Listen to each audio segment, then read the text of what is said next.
নলবাৰী জিলাৰ ধৰ্মপুৰ জিলা পৰিষদৰ কংগ্ৰেছ দলৰ প্ৰাৰ্থী ৰিংকুমণি দাস ডেকাই বয়োজ্যেষ্ঠ লোকক ৰঙালী বিহুৰ গামোচা প্ৰদান কৰে।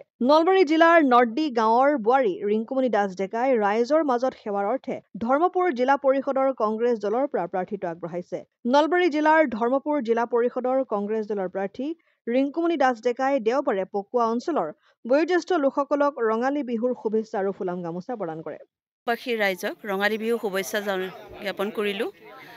মই বৰনদী পঞ্চায়ত ইলেকশ্যন খেলিবলৈ লৈছোঁ। মই হাতৰ ছবিত ভোট দিয়াৰ আশীৰ্বাদ ল'বলৈ প্ৰত্যেকৰ ঘৰে ঘৰে আহিছোঁ। বয়োজ্যেষ্ঠ মানুহক এখন ফুলাম গামোচেৰে বিহুৱান জনাই তেখেতৰ আশীৰ্বাদ ল'বলৈ মই আহিছোঁ। মই কংগ্ৰেছ দলৰ পৰা খেলিছোঁ আৰু কংগ্ৰেছ দলৰ সকলো প্ৰাৰ্থী সকলোবোৰ ৰাইজে মোক আশীৰ্বাদ দিয়ে যেন আৰু এই আশীৰ্বাদ লৈ মই জয়যুক্ত হ'ব পাৰোঁ, তাৰ বাবে প্ৰত্যেকৰ ঘৰে ঘৰে এখন গামোচা দি মই তেখেতৰ আশীৰ্বাদ লৈছোঁ।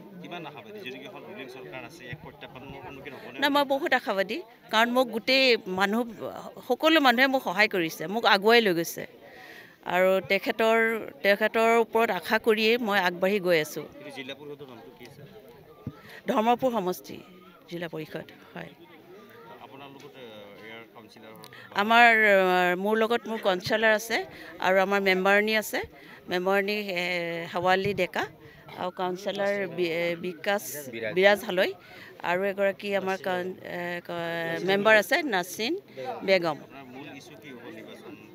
আগতে মই জিকাই লওক মোক ৰাইজে, জিকোৱাৰ পিছতহে মই মূল ইছ্যুটো চিন্তা কৰিম, কাৰণ এতিয়ালৈকেতো একো আগবাঢ়ি আহিব পৰা নাই।